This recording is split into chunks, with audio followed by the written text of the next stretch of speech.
मुंबई के ट्रैफिक से बचने के लिए मेट्रो और फिर ऑटो में करती सफर आई नजर। ड्रीम गर्ल ने ट्विटर पर अपनी यात्रा के बारे में बात करते हुए कुछ फोटोज वीडियोज किए शेयर। और शुरुआत करेंगे बड़ी खबरों का सिलसिला और शुरुआत राजधानी भोपाल की खबर से करें, जहां आज युवाओं को एक बड़ी सौगात प्रधानमंत्री नरेंद्र मोदी की तरफ से मिली थी। 71,000 नए कर्मचारियों को नियुक्ति पत्र वितरित करेंगे प्रधानमंत्री नरेंद्र मोदी। वर्चुअली एक कार्यक्रम होगा। भोपाल की बात करें, जहां आज रोजगार मेले का आयोजन किया जा रहा है। केंद्रीय मंत्री ज्योतिरादित्य सिंधिया नियुक्ति पत्र वितरित करने वाले हैं। तो युवाओं के लिए आज सौगातों भरा दिन। प्रधानमंत्री नरेंद्र मोदी 71,000 युवाओं को, नए कर्मचारियों को नियुक्ति पत्र वितरित करेंगे, जबकि भोपाल में रोजगार मेले का आयोजन किया जा रहा है। उसमें केंद्रीय मंत्री ज्योतिरादित्य सिंधिया की मौजूदगी होगी। उनकी तरफ से नियुक्ति पत्र बांटे जाएंगे।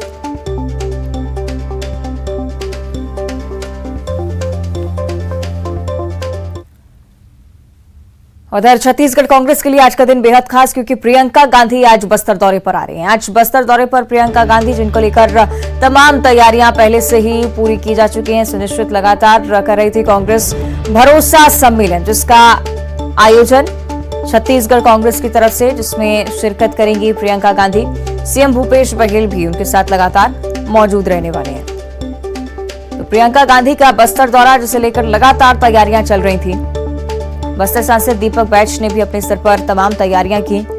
सीएम भूपेश बघेल भी लगातार अपडेट ले रहे थे तैयारियों को लेकर। और आज वो दिन आ चुका है जब प्रियंका गांधी छत्तीसगढ़ में मौजूद होंगी। पहली बार वो बस्तर आ रही हैं और लगातार छत्तीसगढ़ कांग्रेस की तरफ से, प्रदेश सरकार की तरफ से कोशिशें थी कि बस्तर की हर एक चीज को वो करीब से देख पाएं, छत्तीसगढ़ की संस्कृति को करीब से समझ पाएं। इसकी कोशिशें लगातार इस कार्यक्रम के जरिए की जा रही हैं।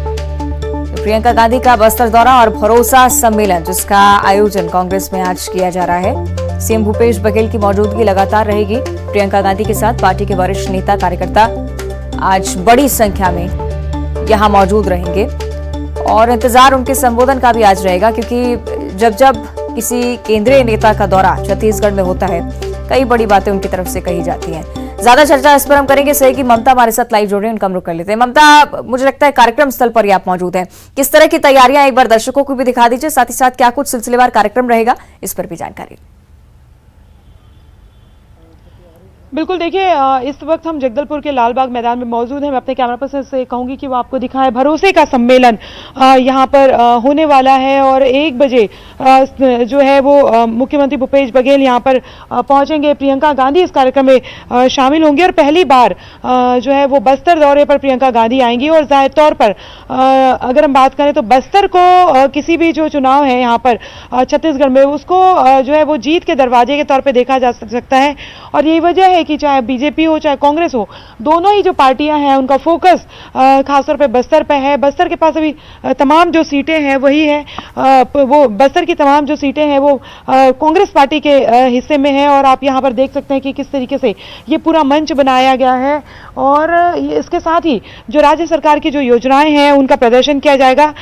इसके साथ ही मुख्यमंत्री भूपेश बघेल जो है वो मुख्यमंत्री आदिवासी परब सम्मान निधि योजना का भी शुभारंभ करेंगे। योजना के तहत आदिवासी पर्व एवं त्योहारों के आयोजन के लिए राज्य शासन जो है वो ग्राम पंचायतों को अनुदान राशि देगी। योजना प्रदेश के अनुसूचित क्षेत्रों में लागू होगी और प्रत्येक ग्राम पंचायत को प्रतिवर्ष 2 किस्तों में 10,000 रुपए की राशि दी जाएगी।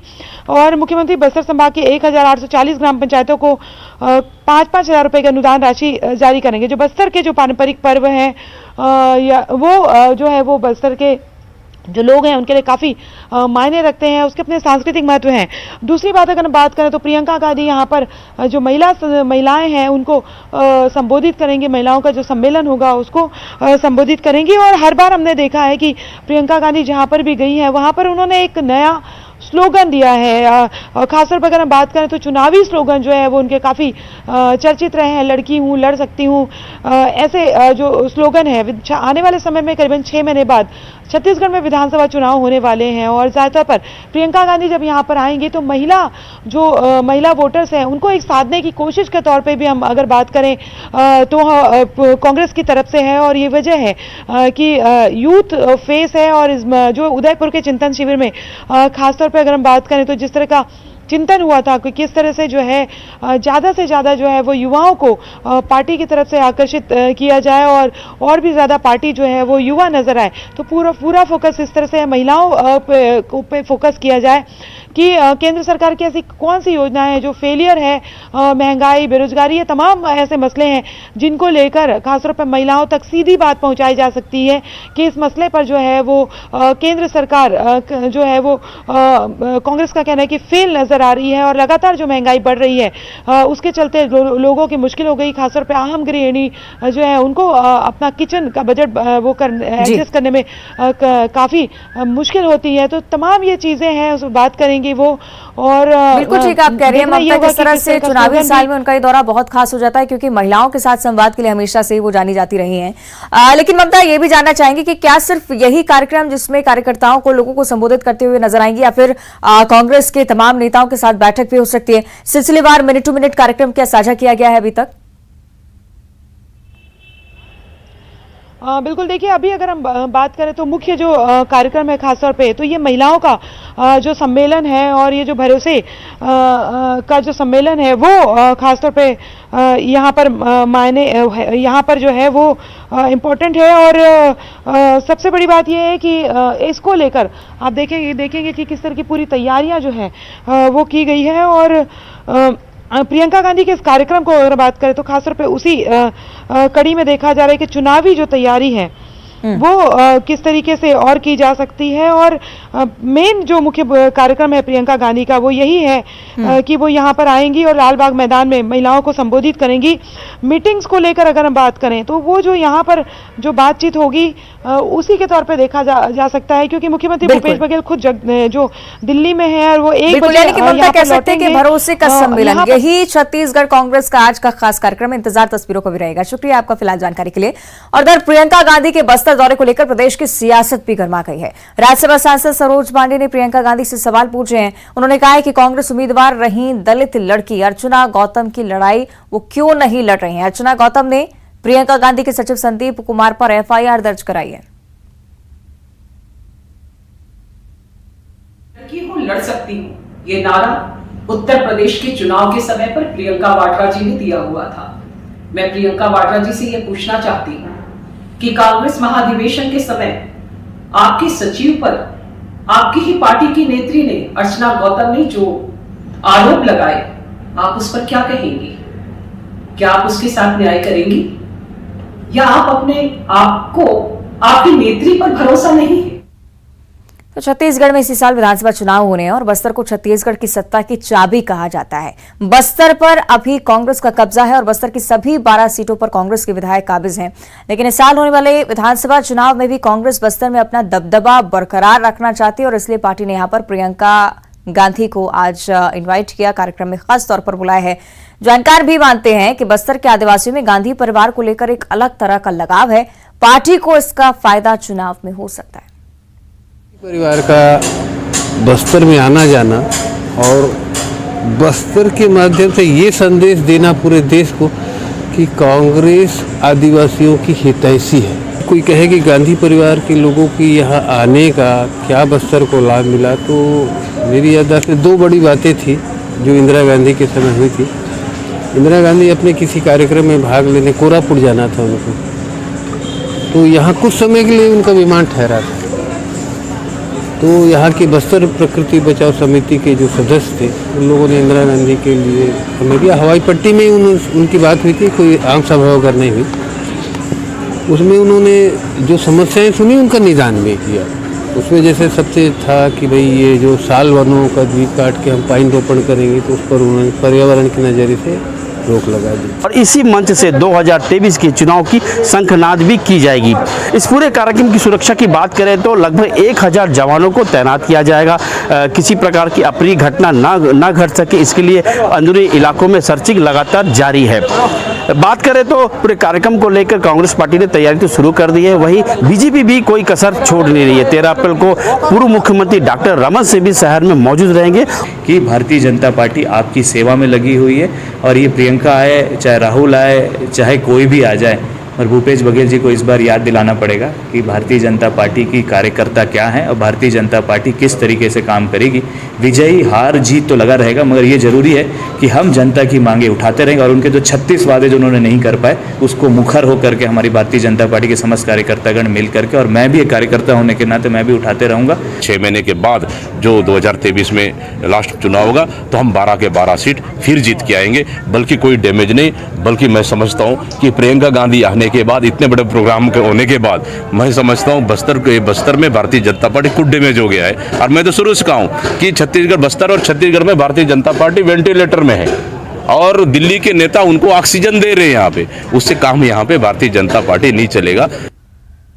आगे बढ़ते हैं। राजधानी रायपुर से अगली बड़ी खबर, जहां कांग्रेस ने पुलिस से बीजेपी नेताओं की लिखित शिकायत दर्ज करवाई है। बिरनपुर मामले में बीजेपी पर हिंसा फैलाने का आरोप कांग्रेस की तरफ से लगाया जा रहा है। सोशल साइट्स पर पोस्ट और अखबारों में बयानबाजी पर शिकायत दर्ज हुई है। नितिन नवीन, प्रदेश अध्यक्ष अरुण साव, केदार गुप्ता की शिकायत कांग्रेस ने बीजेपी नेताओं की एसपी से लिखित शिकायत फिलहाल सौंपी है। तस्वीरें उसी वक्त की आपको दिखा रहे हैं जब तमाम कांग्रेसी नेता बीजेपी नेताओं की शिकायत लेकर एसपी ऑफिस पर पहुंचे थे। हमारे सहयोगी युगल हमारे साथ ज्यादा जानकारी के लिए जुड़ रहे हैं। युगल, कल भी मुख्यमंत्री भूपेश बघेल इस बात का जिक्र कर रहे थे कि बीजेपी हिंसा फैलाने का काम करे, और आज देखिए शिकायत की भी खबर सामने आ रही है। युगल, क्या मायने?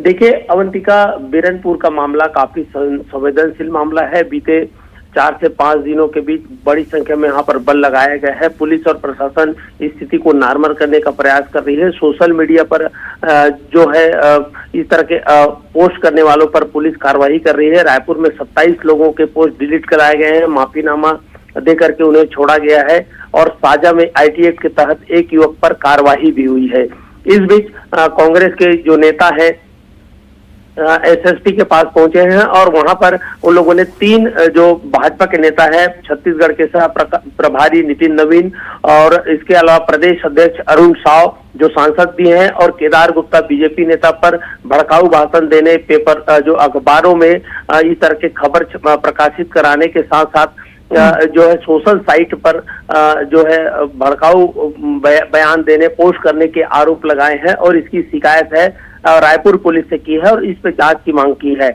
लगातार राज्य सरकार प्रयास कर रही है कि इस बीच जो मामला है वो जल्दी से जल्दी सुलझ जाए, लेकिन इस बीच शिकायत लगातार कांग्रेस जो आरोप लगा रहे हैं और भाजपा भी आरोप लगा रहे हैं कि सरकार कानून व्यवस्था बना नहीं पा रही है। तो ये है कि आरोप प्रत्यारोप का दौर जारी है और इस बीच बिरनपुर में अभी भी तनाव की स्थिति है। लेकिन चलिए, कोशिश यानी कि लगातार की जा रही है कि शांति वहां पर स्थापित की जा सके। शुक्रिया आपका युगल जानकारी के लिए। इधर Chhattisgarh state power distribution company ने वीसीए यानी कि वेरिएबल कॉस्ट एडजस्टमेंट में कमी की है, जिसके बाद प्रदेश में बिजली की दर में 35 पैसे प्रति यूनिट की कमी आ चुकी है। अगले महीने बिजली बिल कम आएगा। अप्रैल मई में बिजली बिल में वीसीए 43 पैसे प्रति यूनिट लगेगा और पिछले महीने यानी कि फरवरी मार्च में वीसीए 78 पैसे प्रति यूनिट था। आपको बता दें कि 2023 में दूसरी बार बिजली सस्ती की जा रही है। और अब बात करेंगे छत्तीसगढ़ में कोरोना आंकड़ों की। प्रदेश में कोरोना का आंकड़ा एक बार फिर से बढ़ता हुआ नजर आ रहा है। संक्रमित मरीजों की संख्या 326 पर पहुंच गई है। प्रदेश में टोटल एक्टिव केस 994 हो चुके हैं। राजधानी रायपुर में सबसे ज्यादा 44 नए मरीज निकलकर सामने आए हैं। राजनांदगांव से 31, सरगुजा से 14, दुर्ग से 29, सूरजपुर और बिलासपुर से भी 20 नए संक्रमित मरीजों की पुष्टि। अन्य जिले भी जहां पर लगातार कोरोना मरीजों की पुष्टि देखने को मिल रही है। प्रदेश में आज 4381 सैंपल्स की जांच की गई। बात राजधानी भोपाल की, जहां स्कूल शिक्षा विभाग ने छुट्टियों का कैलेंडर आज जारी कर दिया है। 1 मई से 15 जून तक छात्रों के लिए ग्रीष्मकालीन अवकाश रहेगा। 1 मई से 9 जून तक शिक्षकों के लिए ग्रीष्मकालीन अवकाश की घोषणा। 23 अक्टूबर से 25 अक्टूबर तक दशहरे की छुट्टियां और 10 नवंबर से 15 नवंबर तक दीपावली की छुट्टियां, जो कि ऐलान किया जा चुका है। 31 दिसंबर से 4 जनवरी तक शीतकालीन अवकाश की भी घोषणा। इधर राजनांदगांव के डोंगरगढ़ क्षेत्र के मेढ़ा सोसाइटी प्रबंधक द्वारा कथित किसानों के नाम पर कर्ज निकालने का मामला सामने आया है।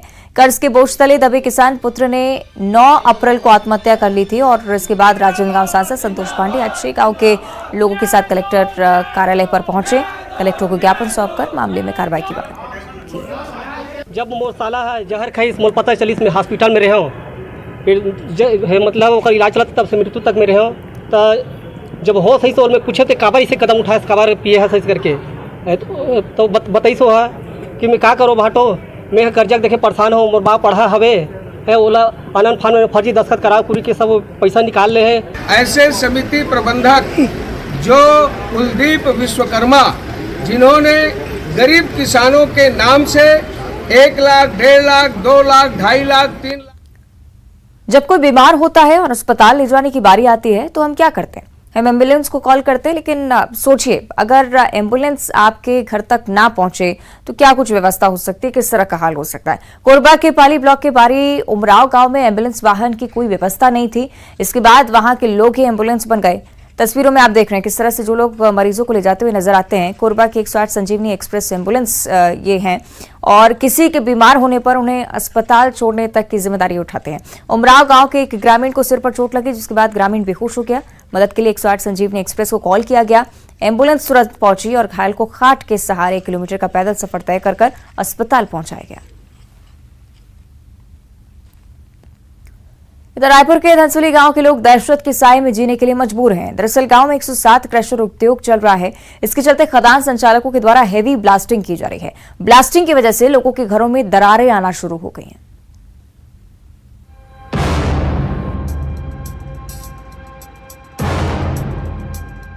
इंसान घर सुरक्षित रहने के लिए बनाता है, लेकिन उसी घर में अगर जगह जगह दरारें पड़ जाएं, तो वही इंसान दहशत के साए में जीने को मजबूर हो जाता है।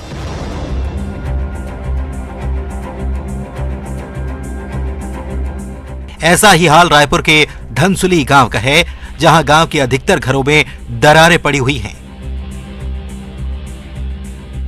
दीवार धसक चुकी है, छतें दरक गई हैं। कब किसकी जान चली जाए कोई नहीं जानता। इन घरों का यह हाल कोई कुदरती नहीं, बल्कि इन घरों में दरारें गांव में ही संचालित खदानों में हैवी ब्लास्टिंग से हुई है। ग्राम धनसुली के लोग दहशत के साए में जी रहे हैं। ऐसा इसलिए हो रहा है कि इस गांव में 107 खदान है, जहां लगातार ब्लास्टिंग का काम जारी है। घर के दीवार, ऐसा कोई कमरा नहीं है, ऐसी कोई जो दीवार नहीं है जहां पर क्रैक ना हो। और आप सोच सकते हैं जब ब्लास्टिंग होती है तो घरों तक जो पत्थर है वो आ रहे हैं, बड़े बड़े पत्थर आ रहे हैं। बच्चे स्कूल जाते हैं और पूरी तरह से दहशत में वो जी रहे हैं। धनसुली गांव के लोगों की रातों की नींद और दिन का चैन हराम हो चुका है, क्योंकि गांव में 107 क्रशर उद्योग चल रहे हैं और खदान संचालक अपनी मनमानी तरीके से हैवी ब्लास्टिंग पर आमादा हैं। पत्थर वहां से फट रही यहाँ तक पूरा आ जाता है। क्या करें भैया, मजबूर हैं। कोई गांव के भी नहीं बोल रहा है, सरपंच पंच कोई नहीं बोल रहा है, गांव के भी नहीं बोल रहा है। अधिकारी लोग भी ध्यान नहीं दे रहे हैं। अधिकारी लोग भी ध्यान नहीं दे रहा है। और एक बार आया था, कुछ नहीं किया, ऐसी बोल दिया चला गया। बच्चे स्कूल जाते हैं तो भी डर लगता है। हाँ, डर लगता है भैया। गिट्टी खदान संचालित करने वाले बिना सुरक्षा के ब्लास्टिंग कर रहे हैं। ब्लास्टिंग से बच्चों से लेकर ग्रामीणों पर हमेशा जान का खतरा बना रहता है, क्योंकि ब्लास्टिंग के बाद पत्थर घरों तक पहुंच जाते हैं। दिक्कत है सर, तबीयत पानी बहुत ज्यादा खराब हुआ थे। हैवी ब्लास्टिंग हुआ थे कि पत्थर पर उड़ के घर तक आ जाते थे। छोटे छोटे बच्चे बाहर खेलने से डर लगते सर। वैसे में कोई बजाते हो जाते कुछ नहीं है सर। तो मतलब वैसे कुछ कि करना है, सेफ्टी अपनाना है, वैसे कोई सेफ्टी नहीं है। तो कैसे पता चलते हैं कि ब्लास्ट हो? आवाज करते थे, जैसे कि बूम करके बच गया। हम लोग सोचते कि हाँ यार ब्लास्ट हो गया फलाना जगह, फिर साला ब्लास्ट करेंगे। दहशत में जी रहे धनसुली गांव के लोगों ने कई दफा खनिज विभाग से शिकायत की, लेकिन उनकी शिकायतों पर आज तक कोई कार्रवाई नहीं हुई।